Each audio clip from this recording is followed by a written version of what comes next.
Hey everyone, welcome to another episode of Threads of Kindness, where we bring you moments of unexpected drama, heartwarming lessons, and a sprinkle of sweet revenge. Today's lineup features a relentless Karen who can't take no for an answer, a deceitful shopper who gets called out for her holiday scams, and a mistaken identity mix-up that turns a simple dinner into a night of hilarity. Grab a seat and let's uncover these wild stories together.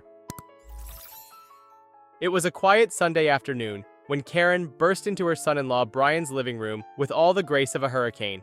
Brian, seated comfortably on the couch with a cup of coffee in hand, exchanged a quick glance with his wife Emily, who immediately stiffened at her mother's dramatic entrance. Karen's expression was a mixture of exasperation and expectation, her hand clutching her purse tightly as if she were preparing for battle. "Hi there, how are you?" Karen asked, not bothering to wait for a reply before continuing. "Anyways, whatever you're going to say, I'm sure you're okay. So listen, I need something from you." Brian, already on alert, set his coffee down. "Sure, Karen, what do you need?" "I need your car," she announced, her voice unwavering. "We've planned this trip to visit my parents tomorrow, and since my car is totaled from that little incident, we'll be needing yours." Brian blinked, caught off guard by the audacity of her demand. That's quite the ask. I have work all week, Karen. I need my car to get to the office and meet with clients. It's not exactly something I can lend out." Karen's eyes narrowed. "Oh, come on, Brian. Your office is what, 10 miles away? You can ride a bike if you're so desperate to keep fit. It'll do you some good." Emily, sitting silently on the armrest, gave Brian a knowing look. They'd both been through Karen's entitled behavior before, but this was a new level of presumptuousness. "Mom," Emily interjected cautiously, "Brian's car is insured under his name. If something happens while you're driving it, the insurance won't cover it." Karen waved her hand dismissively. "Oh, don't give me that. Nothing is going to happen. I've already been in one accident this year. What are the odds of another one? Besides, we have the kids in the car this time, so we'll be extra careful." Brian's patience was wearing thin. "Karen, even if I didn't need the car for work, I still can't lend it to you. If there's an accident, I can't afford to pay for the damages. It's not about trust. It's just not a risk I can take." Karen's face hardened, her tone shifting from pleading to demanding. "You're being ridiculous. This trip is important for my family, and your car is just sitting there in the driveway most of the day. Do you have any idea how much we need this? You're acting selfish, Brian. You're putting your little errands above the chance for my kids to see their grandparents." Brian took a deep breath, trying to stay calm. "Karen, with all due respect, I've explained my reasons. I'm sorry, but the answer is no." Her voice rose, sharp and biting. "Don't you dare talk to me like that. I've been driving longer than you've been alive. I know how to handle a car, and I don't need a lecture from someone who doesn't understand what family means." Emily stood, trying to intervene. "Mom, this isn't about family or priorities. We're not saying no to hurt you, but you can't just demand things like this." Karen's glare shifted to her daughter. "So now you're taking his side? Wonderful. My own daughter is abandoning me when I need her most. I should have known better than to come to you for help." Brian could feel his frustration boiling over, but he kept his voice steady. "Karen, you've made your point. I'm sorry we can't help, but that's final." Karen let out a huff, crossing her arms and looking around the room as if searching for another argument to use. Instead, she simply muttered, "Fine. Be like that. I hope you can live with yourselves when you ruin this trip for my family."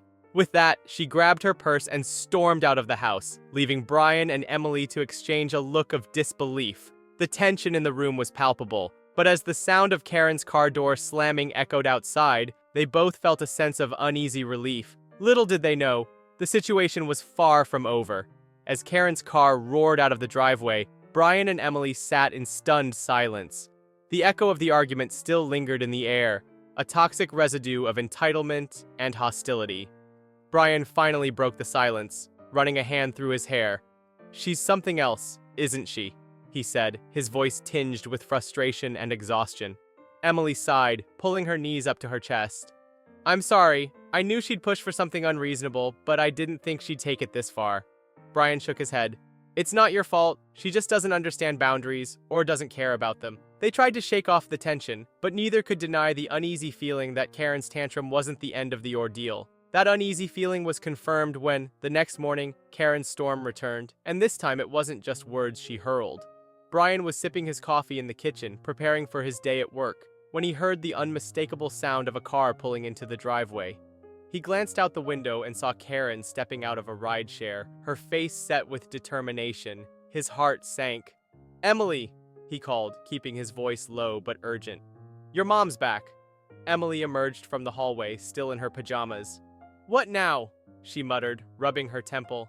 Karen didn't wait for an invitation. She marched up to the front door, her hand pounding on it with a sense of authority that made Brian's stomach churn. Open this door, she shouted. I'm not leaving until we settle this. Brian reluctantly opened the door, forcing a polite smile that didn't reach his eyes. Good morning, Karen. What brings you back so early? Karen didn't respond right away. Instead, she pushed past him into the living room, her heels clicking against the hardwood floor. Emily appeared behind Brian, folding her arms. What do you need, Mom? Emily asked, her tone already exasperated. Karen turned to face them, her eyes darting between her daughter and son-in-law. I came to give you one last chance to do the right thing. My family is counting on me, and you're standing in the way of their happiness. So here's what's going to happen. You're going to give me the car keys, or I'm going to have to take more drastic measures. Brian's patience snapped. Karen, what exactly do you think you're going to do? Steal my car? This is ridiculous. Karen stepped closer, pointing a manicured finger at him. Don't you dare accuse me of stealing. I'm not asking for a favor. I'm demanding what's right. Family helps family. Emily stepped in, her voice firm. Mom, this isn't about family anymore. You're being unreasonable. Brian's already explained why we can't do this. You need to drop it. Karen's face flushed with anger. Unreasonable? After everything I've done for you, this is how you repay me? I'm your mother, Emily. I deserve your respect. Brian took a deep breath, keeping his tone as calm as possible. Karen, we respect you, but respect doesn't mean giving in to demands that don't make sense. This conversation is over. We're not giving you the car. Karen's expression hardened, and for a moment, she said nothing. Then, without warning, she reached into her purse, pulled out her husband's phone, and hurled it at Brian's car parked outside. The device hit the driver's side door with a loud thud, leaving a small dent. Emily gasped. Mom, what are you doing? Karen, now visibly trembling with rage, shouted, You're both ungrateful, selfish brats. I should have known you'd side with him over your own mother. Don't you dare come crying to me when you need something. Brian, shaking his head in disbelief, pointed toward the street. Karen, you need to leave. Now! Karen stormed toward the driveway, shouting over her shoulder. Don't worry, I'll never set foot in this house again. You're dead to me. She slammed the rideshare door shut and sped off, leaving Brian and Emily standing in the doorway, too stunned to speak. The sound of her departure faded, but the tension in the air remained heavy. As the days passed, the incident became a bitter memory that Emily and Brian tried to move past. They couldn't help but wonder how Karen's over-the-top tantrum might affect the family dynamic moving forward. But their lives began to settle back into routine, until, 1 week later, Karen's number popped up on Emily's phone with a text that made her blood boil. I need you to babysit the kids this weekend. Don't make me beg. Emily stared at the message in disbelief. She's unbelievable, she muttered, showing the text to Brian. He laughed dryly. Looks like the whole never coming back thing didn't last long. Emily sighed, shaking her head. She's consistent if nothing else. Emily stared at the text message, her frustration mounting. After everything Karen had done, she now had the audacity to ask for a favor, as if nothing had happened. Emily's thumb hovered over the screen, torn between ignoring the message and responding with the kind of blunt honesty she knew would escalate the situation. Are you going to reply? Brian asked, leaning against the kitchen counter.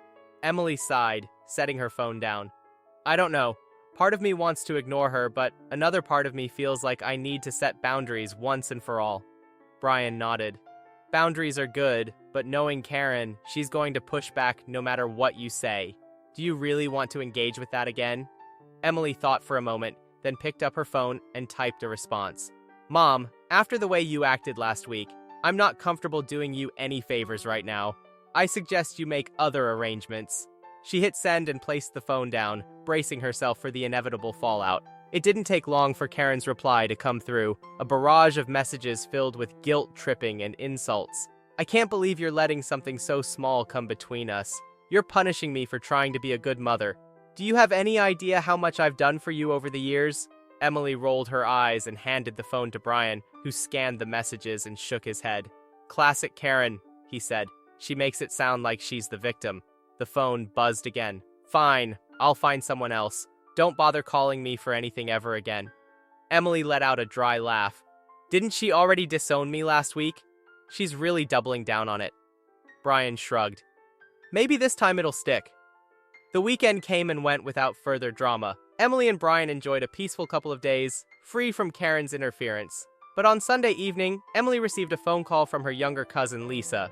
"Hey, Em," Lisa said, her voice hesitant. "I just wanted to give you a heads up. Aunt Karen's been telling everyone that you abandoned her when she needed you the most. She's making it sound like you're some kind of heartless monster." Emily groaned.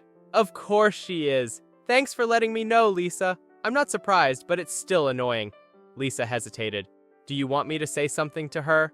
"No, don't bother," Emily replied. "Let her spin her stories. The people who matter know the truth." Over the next few weeks, Karen's behavior slowly faded from Emily and Brian's day-to-day concerns. They focused on their work and their own goals, leaving the drama behind. Karen's attempts to stir the pot with family members lost steam as people grew tired of her antics. One afternoon, Emily received a message from Karen out of the blue. "I'm sorry for everything. Can we talk?" Emily stared at the message for a long time. Part of her wanted to reply, but another part knew that Karen's pattern of manipulation and entitlement wouldn't change overnight. With a deep breath, she decided to leave the message unanswered. For now. Some bridges were better left unburned, but still unused. For Emily and Brian, peace was worth more than a forced reconciliation. They had learned to prioritize their own boundaries, even in the face of family. And for the first time in a long time, they felt free.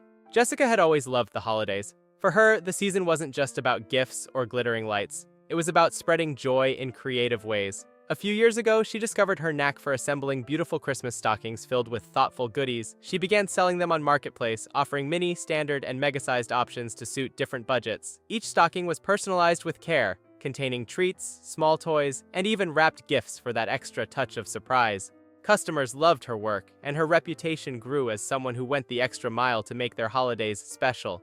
This year had been particularly busy, with orders streaming in from all directions. Jessica didn't mind the hustle. It filled her home with the spirit of the season. On December 23rd, just days before Christmas, she received a message from Linda, a new customer on Marketplace. Linda was interested in 6 mega-sized stockings, each tailored to different family members. It was one of the largest orders Jessica had ever received. Although the workload was daunting, the excitement of making such a significant impact on a family's holiday outweighed the challenge. Linda's messages were detailed and enthusiastic. She described each child's personality and preferences, ensuring that the stockings would feel truly personal. Jessica asked questions, jotting down notes to make every item perfect. Despite the extra effort, Linda asked for a discount due to the large order. Jessica hesitated at first, but eventually agreed on a reduced total of $250. It felt like a fair compromise, given the holiday spirit and the satisfaction of knowing she was helping a family celebrate. For hours, Jessica worked tirelessly, pouring her heart into the stockings. She added a variety of treats, small gifts, and even an additional wrapped surprise in each one. To top it off, Jessica decided to include a free mini stocking for Linda, who had mentioned she likely wouldn't have one herself. Jessica felt proud of her work, confident that these stockings would bring smiles to Linda's family. The meetup was scheduled for later that afternoon at a nearby shopping center. Jessica packed the stockings carefully, ensuring they wouldn't be damaged during transport. As she arrived at the parking lot, Linda pulled up shortly after, stepping out of her car with a broad smile. For a moment, Jessica felt a sense of accomplishment. Another family's holiday would be brighter because of her. But as soon as Jessica handed over the stockings and reiterated the price, Linda's demeanor changed. The warm, enthusiastic customer transformed into someone colder, calculating. "I hope you've got lots of Christmas spirit," Linda began, her voice dripping with condescension. "Because my family really needs it this year." Jessica felt a twinge of unease. She had heard similar lines before, often from customers trying to negotiate further discounts or bend the agreed-upon terms. She remained polite but firm, nodding and waiting for Linda to continue. Linda sighed dramatically. "You know, it's been such a rough year for us. Everything that could go wrong has gone wrong. My kids, they're perfect angels, but they've been through so much. We really need these stockings to make this Christmas special." Jessica sympathized at first, but as Linda kept talking, her words became more performative. The story grew more elaborate, with mentions of medical bills, job loss, and even vague references to personal tragedies. Finally, Linda admitted what Jessica had suspected. She had no intention of paying. "I figured since you already made them and you know we need them, you'd just let us have them," Linda said, her tone turning smug. "I mean, isn't that what Christmas is all about? Helping those in need?" Jessica was stunned. It wasn't just the audacity of the request, but the way Linda seemed so comfortable in her manipulation.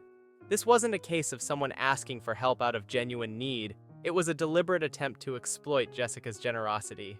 "I'm sorry," Jessica said, her voice steady, despite the anger bubbling beneath the surface. "I can't just give these away. I've put in hours of work, and we agreed on a price." Linda's expression soured. "You're ruining Christmas for my kids," she snapped, her tone dripping with disdain. "How can you be so heartless?" Jessica didn't engage further. She calmly took the stockings back, placed them in her trunk, and drove away, leaving Linda fuming in the parking lot. As she pulled into her driveway, Jessica's phone began to buzz with notifications. It was Linda, bombarding her with messages and photos, each one more manipulative than the last. Jessica ignored them for the moment, determined not to let Linda's actions ruin her day. But as the notifications continued to flood her phone, she realized this encounter was far from over. As Jessica settled back at home, her phone continued to buzz relentlessly. Linda's messages came in rapid succession, each more desperate and manipulative than the last. Jessica reluctantly opened her phone to see what Linda had sent. The onslaught began with pictures of children, presumably Linda's, posing with strained smiles beside a sparse Christmas tree. Then came videos of kids tearfully asking why they wouldn't have stockings this year. One clip even featured a child saying, "Why doesn't Santa love us?" Jessica sighed, the pit in her stomach growing. The messages shifted tone. There were photos of an empty fridge, a gas gauge on E, and a bank account balance showing less than $10. Linda's texts were a mix of demands and accusations. "How could you be so selfish?" one message read. "You've ruined Christmas for my family." Another said, "It's just stockings. You've already made them. How can you sleep at night knowing my kids will wake up to nothing?" Jessica felt a wave of emotions, anger, frustration, and a small pang of doubt. What if Linda was telling the truth? What if her kids really were going without? Jessica tried to shake the feeling. She reminded herself that Linda had admitted at the meetup she never intended to pay. This wasn't about genuine need, it was about manipulation. Still, the emotional weight lingered as Jessica tried to focus on her other projects. She had a few more orders to complete before Christmas, but Linda's messages loomed in the back of her mind. Jessica blocked Linda's number to stop the harassment, but the situation gnawed at her. That night, she lay awake in bed, questioning her decision. Was she right to refuse? Or had she let skepticism blind her to the possibility of helping someone in need? By Christmas morning, Jessica's doubts reached their peak. She thought of the kids in the photos, the ones who might wake up to an empty Christmas tree. Unable to shake the feeling, Jessica decided to do some digging. She logged into a secondary Facebook account she used for marketplace sales and searched for Linda's profile. It didn't take long to find her. Linda had been busy since their encounter. Her profile was filled with posts documenting an extravagant holiday celebration. There were photos of a lavish Christmas feast, stacks of wrapped gifts piled under a towering tree, and even a video of Linda laughing with friends while unwrapping what appeared to be designer handbags. Jessica scrolled in disbelief. The images were a stark contrast to the sob story Linda had spun just days before. But the most shocking discovery came when Jessica clicked on Linda's marketplace listings. There, bold as day, Linda was selling brand new toys, kids' clothing, and other items she claimed were extra. Many of the items looked suspiciously like they could have come from charitable donations or last-minute holiday deals. Jessica's doubt evaporated, replaced by a simmering anger. Linda had lied about everything. The photos of the crying kids, the empty fridge, the gas gauge, everything was a ploy to guilt Jessica into handing over her hard work for free. Worse, Linda was using the same tactics to exploit others, flipping donations and discounted items for profit. Jessica closed her laptop, her frustration mounting. She had felt guilty for standing her ground, doubting herself when she should have trusted her instincts. Now, she felt validated but disgusted. How many other people had Linda manipulated with her sob stories? How many had fallen for the lies, believing they were helping a struggling family when they were really fueling Linda's selfish schemes? Determined not to let the situation dampen her holiday spirit, Jessica decided to focus on the customers who appreciated her work.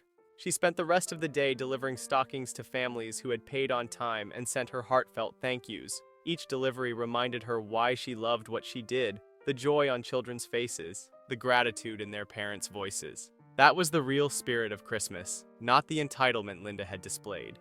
By the end of the day, Jessica felt a sense of closure. She couldn't control people like Linda, but she could choose how to respond. And in this case, she chose to walk away with her integrity intact. Linda might have tried to exploit her kindness, but Jessica refused to let it taint her love for the holidays.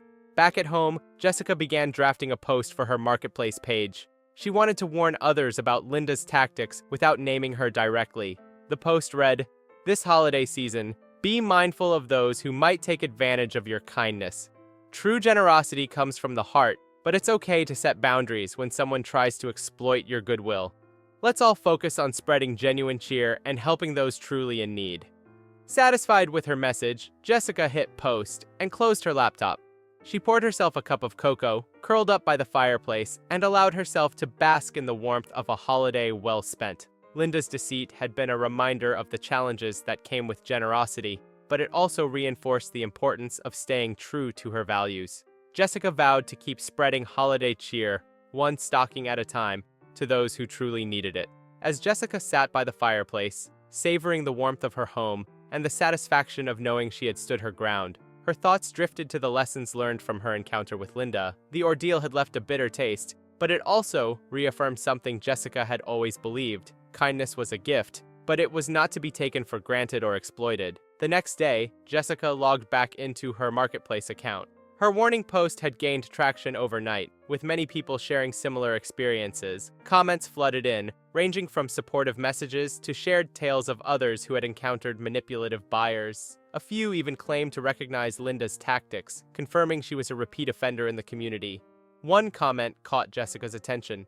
"I know exactly who you're talking about. She's done this before. Last year, she tried to scam a charity out of donated Christmas hampers." The user detailed how Linda had shown up at a local church event, spinning a similar sob story to claim items meant for families in need. The revelation angered Jessica further, but also made her feel less alone. She wasn't the only one who had seen through Linda's act. Jessica decided to take action, not out of spite, but to protect others from being taken advantage of. She compiled the messages, screenshots, and details of her interactions with Linda and reached out to a local community group that monitored online scams. Within hours, they responded, thanking Jessica for her vigilance. They planned to issue a public alert about Linda's activities, urging sellers and donors to be cautious. Meanwhile, Jessica turned her focus back to her business. The holidays were her busiest season, and she had more orders to fulfill. With Linda's drama behind her, Jessica found renewed joy in creating the personalized stockings that had become her trademark. Each stocking represented more than just a product. It was a symbol of the holiday spirit she loved sharing with others. Days passed, and Christmas Eve arrived. Jessica received an unexpected message from a woman named Clara, a single mother who had purchased stockings from her earlier in the season. Clara wrote, "Thank you so much for the beautiful stockings. My kids were overjoyed, and you've made our Christmas truly magical. I wanted to share this picture of them opening their stockings. It's a moment I'll treasure forever." Attached was a photo of two young children, their faces lit up with joy as they dove into their stockings. Jessica's heart swelled. This was why she did what she did. It wasn't about the money or the business. It was about creating moments of happiness for people who appreciated her efforts. Clara's message was a stark contrast to Linda's manipulative tactics, reminding Jessica that genuine gratitude far outweighed entitlement. As Jessica scrolled through her messages, another notification popped up. This one was from the local community group she had contacted about Linda. Their alert had gone live, and it had already been shared hundreds of times. The group's post included a general warning about online scammers during the holidays and urged buyers and sellers to report suspicious behavior. Jessica felt a sense of accomplishment, knowing she had contributed to something that could protect others. That evening, as the first snow of the season began to fall, Jessica gathered with her family to celebrate. They exchanged gifts, shared laughter, and reflected on the year's ups and downs. Jessica shared the story of Linda, not out of bitterness, but as a reminder of the importance of staying true to oneself. Her mother, always a source of wisdom, chimed in, "Kindness is a gift, but it doesn't mean letting people walk all over you. You handled it with grace, and that's what matters." Jessica nodded, feeling the weight of her mother's words. The encounter with Linda had tested her patience and resolve, but it had also strengthened her commitment to spreading joy responsibly. As the night drew to a close, Jessica took one last look at her stockings, neatly displayed by the fireplace. They represented her journey, not just as a business owner, but as someone who had learned to navigate the complexities of generosity and boundaries. Jessica knew the next holiday season would bring new challenges, but she was ready. Linda's deceit had been a reminder that while kindness was abundant, so too were those who sought to exploit it. Armed with that knowledge, Jessica felt more prepared than ever to face the future. With a smile, she turned off the lights, letting the glow of the fireplace fill the room. This Christmas, she had not only shared joy with others, but had also reclaimed her sense of purpose. And that, she realized, was the greatest gift of all. Ethan stepped into the warm, inviting tapas restaurant on a chilly Friday evening, his hand resting lightly on the back of Clara, his date for the night. The restaurant buzzed with lively conversations, the clinking of glasses, and the soft hum of a Spanish guitar playing through the speakers. The hostess greeted them with a warm smile and escorted them to a cozy table near the corner. As they settled in, Ethan excused himself to wash his hands, leaving Clara to browse the menu. Dressed sharply in a crisp button-down shirt and slacks, Ethan looked effortlessly sophisticated. His polished appearance, however, would soon lead to an unexpected and chaotic encounter. On his way back from the restroom, he passed a newly seated table of 5 women. Among them sat Karen, the clear leader of the group, identifiable by her commanding demeanor and a hairstyle that screamed entitlement. Karen's eyes locked onto Ethan, mistaking his attire for that of the restaurant's staff. "Excuse me, can you take our drink order now?" Karen's voice cut through the chatter of the restaurant. Ethan paused, taken aback by the abruptness of her tone. "Oh, I'm sorry," he began politely, "but I don't work here. I'm just—" Karen interrupted him with a wave of her hand. "Don't lie to me," she snapped. "You were just over at that table talking to customers. Are we not important enough for you to serve?" Ethan blinked, struggling to process the absurdity of her accusation. "Ma'am," he said firmly but calmly, "I'm a diner, like you." "I'm here with someone, not working." Karen's expression hardened, her eyes narrowing in disbelief. "Do you think I'm stupid?" she demanded, her voice rising. "We've been sitting here for 5 minutes and no one's even bothered to greet us. If you're trying to avoid us, it won't work. Just take our order." The other women at the table exchanged uneasy glances, some looking embarrassed, while others seemed to silently support Karen's outburst. Ethan's patience, already wearing thin, was being tested further. He took a deep breath and attempted to explain once more. "I understand the confusion, but I really don't work here. I was just speaking with some friends I recognized at another table. I hope your server comes by soon." He turned to leave, but Karen was not finished. "Unbelievable!" she exclaimed, her voice loud enough to draw the attention of nearby diners. "You're refusing to serve us because you think we're not worth your time? This is the worst customer service I've ever experienced." Ethan froze mid-step, his back stiffening. The last thing he wanted was to cause a scene, but Karen seemed determined to escalate the situation. Several other patrons were now watching with interest, their conversations pausing as the drama unfolded. Karen continued her tirade, pointing at Ethan and addressing the room. "This is what happens when you hire lazy, entitled people who don't care about their jobs. I want to speak to the manager. Right now." At this point, Clara, who had been quietly observing the commotion from their table, rose and walked over to Ethan. "Is everything okay?" she asked softly, placing a reassuring hand on his arm. Ethan nodded, his jaw tight. "Just a misunderstanding," he replied, his tone clipped. Karen's eyes darted between Ethan and Clara, her indignation growing. "Oh, so you have time to chat with your girlfriend but not to take our drink orders? How unprofessional can you be?" Clara opened her mouth to respond, but Ethan gently pulled her back. "Please," he whispered, "let's not make this worse." Before either of them could leave, the situation took another turn. Karen reached out and grabbed the sleeve of Ethan's sweater, yanking him back toward the table. "You're not going anywhere until we get some proper service," she declared. Ethan spun around, his frustration now boiling over. "Let go of me," he said firmly, pulling his arm free. "I don't work here, and frankly, even if I did, I wouldn't want to serve someone as rude as you." The sharpness of his words caused a collective gasp to ripple through the restaurant. Karen's face turned red with fury, and for a moment, it seemed as though she might lunge at him. But before she could respond, a tall man in a suit appeared at the edge of the table, his expression calm but authoritative. "Is there a problem here?" the man asked, his voice carrying the weight of authority. Ethan immediately recognized him as the restaurant's manager, Brian.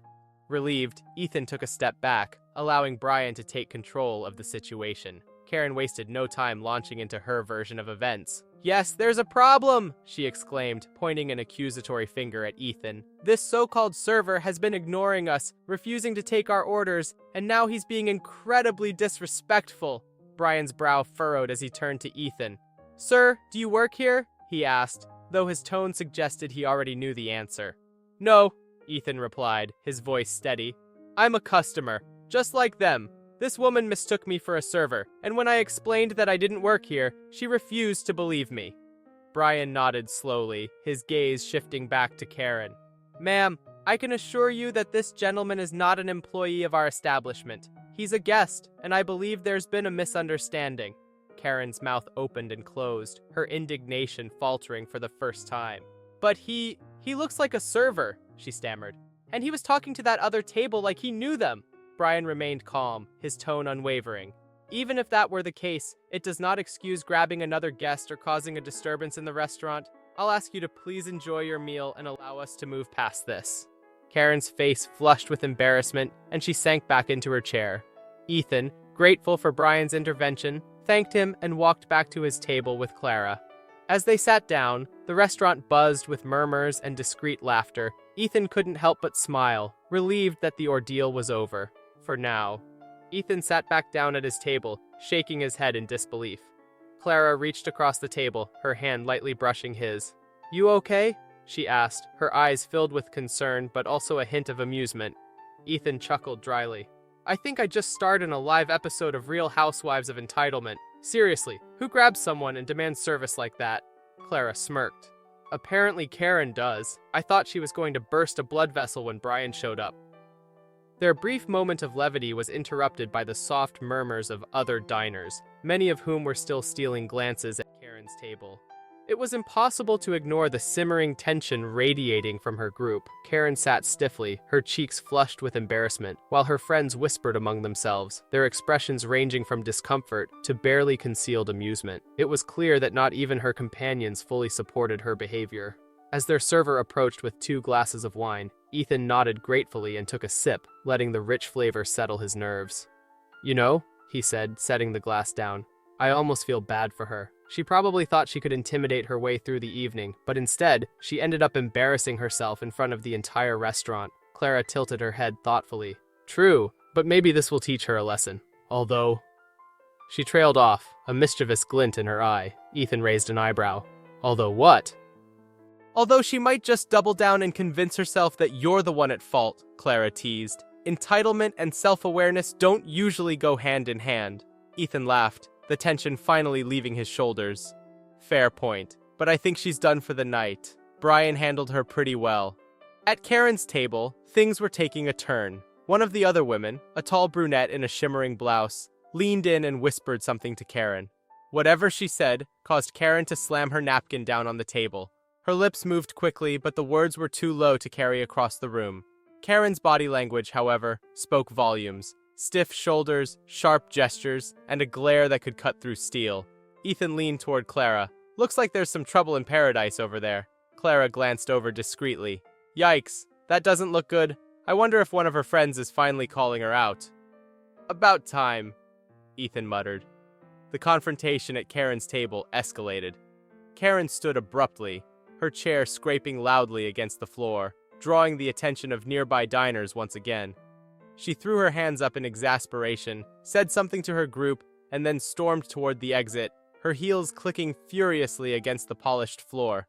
The remaining women exchanged awkward looks before one of them flagged down their actual server. Ethan watched Karen leave, a mix of relief and secondhand embarrassment washing over him. And there she goes, he said, raising his glass. To the queen of drama, Clara clinked her glass against his. To never being on the receiving end of that kind of entitlement again. As they sipped their wine, the restaurant slowly returned to its warm, inviting atmosphere. Karen was gone, but the story of her antics would undoubtedly linger in the conversations of diners for the rest of the evening, and perhaps beyond. For Ethan and Clara, it was a memorable start to their night, one they'd laugh about for years to come. As the restaurant buzzed back to life, Ethan and Clara relaxed into their conversation. The tension brought on by Karen's outburst had finally dissipated, leaving only the lingering hum of amused diners recounting the scene. Their server approached with their appetizers, offering a warm smile and a quick, "Sorry about earlier," Ethan grinned, shaking his head. "Not your fault, that was a whole new level of absurd," the server chuckled. "It's not the first time we've had someone like her, but it's definitely the most dramatic one in a while. Enjoy your meal." As the server departed, Clara leaned in. "You think Karen learned anything from this? Or do you think she's at home ranting about how poorly she was treated?" Ethan smirked. Oh, she's definitely spinning this as a tale of persecution, probably claiming I was a terrible waiter who refused to serve her. Clara laughed, picking up her fork. Well, you were the worst waiter I've ever seen. No drink refills, no appetizers, and don't even get me started on your attitude. Hey now, Ethan replied, feigning indignation. I think I handled that pretty well. Didn't even call her out when she grabbed me like I was auditioning for Server Survivor. They both dissolved into laughter, the tension fully replaced by a sense of camaraderie. Nearby, some of the diners who had witnessed the drama were still exchanging animated whispers, occasionally glancing over at Ethan with amused expressions. One older couple even gave him a subtle thumbs up as they passed by, prompting another grin. Looks like you've got fans, Clara teased. Maybe you should take up a side hustle in customer service chaos. I'll stick to my day job, thanks, Ethan replied. I prefer my drama in moderation. Just as they were finishing their appetizers, the restaurant manager Brian approached their table. He looked more relaxed now, though there was still a faint trace of exasperation in his expression. I just wanted to check in, Brian said, his tone professional yet friendly. Are you two enjoying your evening? Absolutely, Ethan said with a nod. And kudos to you for handling that situation earlier. That couldn't have been easy. Brian sighed, a small smile breaking through. Let's just say it's not the first time I've had to deal with someone like that, but I appreciate your patience and understanding. Dinner's on us tonight. It's the least we can do after all that. Ethan and Clara exchanged surprised glances. That's very generous, Ethan said. Thank you, but really it wasn't your fault. Consider it a thank you for being such a good sport, Brian said. And a little apology for Karen's behavior, even though it's not ours to apologize for. As Brian walked away, Clara raised her glass once more, to free dinner and not letting entitled people ruin our night. Ethan laughed, clinking his glass against hers, to turning chaos into a great story. Their evening continued with laughter and light-hearted conversation, the events of the night becoming a shared memory they knew they'd revisit often. By the time they left, the tapas bar felt like a small piece of history, a stage for the unforgettable spectacle of Karen's entitlement and Ethan's inadvertent role as the hero of the night. Thanks for tuning in to Threads of Kindness. Today's tales showed us the power of standing firm against entitlement, the value of exposing deceit, and the humor that can arise from the most unexpected situations. Whether it's handling a Karen's meltdown, outsmarting a holiday Grinch, or turning the tables on a mistaken identity, these stories remind us that every challenge holds a lesson. If you enjoyed this episode, be sure to like, comment, and subscribe for more unforgettable stories. See you next time.